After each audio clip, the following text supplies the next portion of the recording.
요거는 그랜저 IG 그리고 올류 K7 로우암인데요. 이거는 나간 게 없어 보여요. 보기에도 나간 게 없어 보이는데 여기 노란 거 보이시죠? 이게 뭐냐면 서비스센터에서 구리스 칠 해준 거예요. 사장님이 소리가 난다고 하니까 서비스센터에서 구리스 칠 해줘가지고 나왔는데 뭐 한 일주일 뒤에 소리가 난다고 해서 제 업체에 들어왔는데 결국에 이 로암을 교체하고 매우 만족하고 출고하였습니다. 이 그랜저 IG 올류 K7 로우암이 생각보다 굉장히 잘 나가요. 한 5만 킬로, 6만 킬로만 되면은 이렇게 소음이 발생해가지고 들어오는 경우가 많더라고요. 그렇다고 해서 싼 것도 아니고 굉장히 비싼데. 안녕하세요.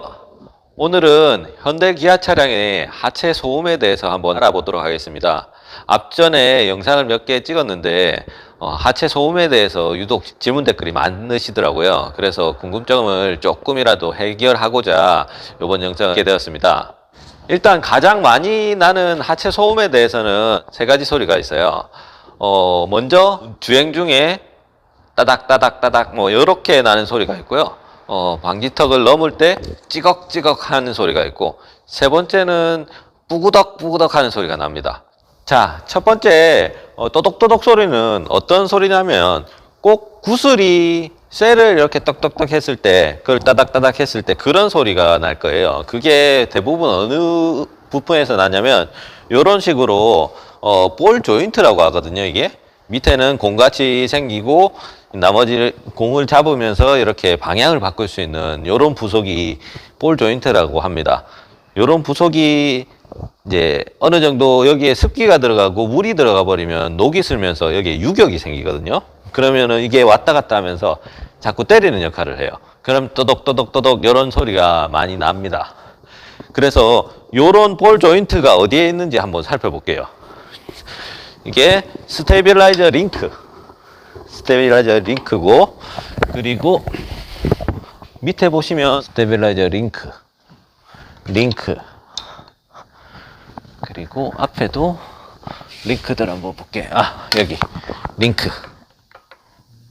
여기도 지금 너클을 잡고 있는 이 로우암의 끝에 있는 부분도 이것도 똑같이 볼 조인트라고 합니다. 그리고 이 차량에는 없지만 위에도 로우암처럼 나와 있는 차종도 있어요. 그 어퍼암에도 볼 조인트가 또 있습니다. 그렇게 볼 조인트가 곳곳에 있는데요. 그 볼 조인트를 하나하나 체크해서 어디에서 소리 나는지 찾아보시면 분명히 유격 있는 볼 조인트가 있을 겁니다. 그쪽에서 소리가 난다고 생각하시면 돼요. 두 번째는 찌걱찌걱 소리인데요. 찌걱찌걱 소리는 보통 어디에서 나냐면 고무하고 쇠하고 미끄러지면서 나는 소리가 거의 대부분 찌걱찌걱 소리고요. 그리고 고무하고 부딪혀서 미끄러져도 찌걱찌걱 소리가 날 수가 있습니다. 그럼 고무하고 부딪혀서 나는 경우는 거의 대부분 날씨가 추워지면 추워질수록 유독 소리가 더 많이 나요. 어떤 부품이 있는지 한번 확인을 해 볼게요. 가장 많이 소리가 나는 부분이 요 스테빌라이저 부싱이고요. 그리고 로우암에도 보면 여기 부싱이 있고, 그리고 이쪽에도 또 부싱이 있고요. 얘도 각종 부싱들이 많은데 이렇게 이쪽 부싱, 찌그덕찌그덕 소리 날 만한 부위에, 그리고 이쪽 부싱. 부싱은 굉장히 많습니다. 각종 하체 부위에 거의 대부분 있는 게 부싱이기 때문에 찌걱찌걱 소리가 난다면 거의 이런 부싱류들을 다 점검을 해봐야 돼요. 그런 다음에 이제 갈라짐이라든가 어디 찢어진 부분이 없는지 이런 거를 한번 다 체크를 해보신 다음에 이제 찢어진 부분이 있으면 교환이 꼭 필요한 거죠. 그리고 가끔가다 기름칠하면 소리가 없어지지 않냐라고 뭐 얘기를 하시는 분들도 있는데, 기름칠하면 물론 없어질 수도 있어요. 근데 잠깐이고 내일 되면 또 날 수가 있습니다. 그렇기 때문에 기름칠하는 거는 제가 보기엔 추천하지는 않습니다. 자, 찌걱찌걱 소리가 어떻게 나는지 원리를 한번 설명해 드릴게요. 이쪽에 보시면 이게 로우암이라는 부품이에요. 보시면 여기 볼 조인트도 달려있고 여기 부싱도 달려져 있고 가로도 달려져 있는 부싱도 있지 않습니까? 소리 나면 가장 많이 교환하는 부품 중에 하나가 로우암입니다. 왜냐하면 이렇게 세 가지 상부박대가 다 갇혀 있어요. 고장 날 때가 가장 많다는 뜻이죠. 이 로우암이 이쪽에는 차체에 연결되어 있는데요. 이쪽에는 이제 너클에서 타이어가 달려 있는 상태이죠. 주행을 하게 되면 이제 노면에 따라서 타이어가 이렇게 계속 움직이게 되어 있는데요. 방지턱을 한번 지나가 볼게요. 그럼 많이 움직이겠죠. 그러면은 소리가 나죠. 이게 이런 소리가 실내까지 올라오게 되죠. 자, 이렇게 찌그덕찌그덕은 요 부싱, 보통 보면 부싱이 거의 대부분 찌그덕찌그덕 소리가 나는 부분은 이렇게 작아요. 이렇게 작은 부위가 많습니다. 여기 보시면 여기 자세히는 안 보이실 건데 갈라져 있어요. 이것도 나간 부싱입니다.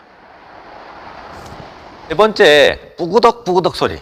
뿌구덕뿌구덕 소리는 어떤 쪽에서 소리가 나냐면 쇠와 쇠가 부딪혀서 미끄러지면 나는 소리가 거의 대부분 뿌구덕뿌구덕 소리가 나요. 근데 찌그덕찌그덕 소리가 진화해가지고 고무가 닳다 진화해서 뿌구덕뿌구덕 소리가 나는 경우도 있어요. 이런 경우는 뭐 굉장히 위험한 경우라고 볼 수 있죠.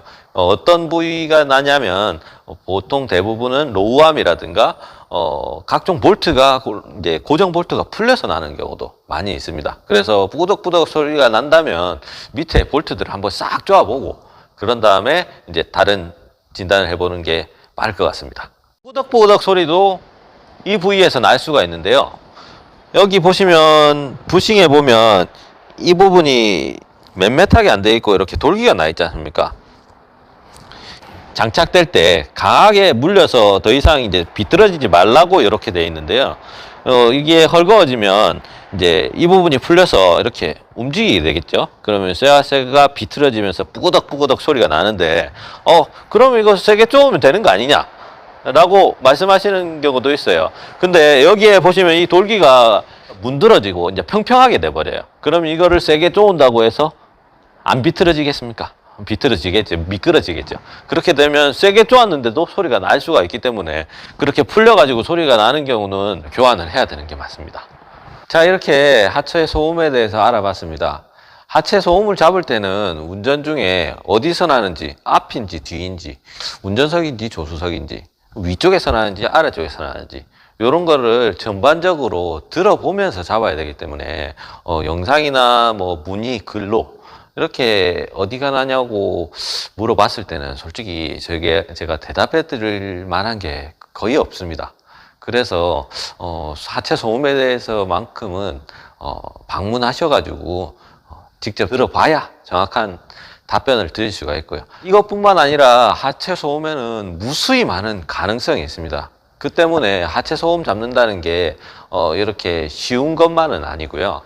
차량이 노화되면서 이제 그 부분이 이제 마지막으로 고장이 나서 소리가 나는 거겠지만 이 부분을 수리하고 나면 꼭 이 부분에 가려져 있던 다른 소리가 들리게 돼 있어요. 그렇게 되면 수리하고 나는데 또 다른 소리가 들린다. 원래 나는 소리였어요. 근데 앞에 소리 때문에 못 들었을 뿐일 가능성이 굉장히 많습니다. 그리고 그 부분이 마지막으로 나간 거지 조금 있으면 또 이쪽에 소리가 나요. 그렇기 때문에 하체 수리만큼은 전반적인 수리가 필요한 게 많이 있고요.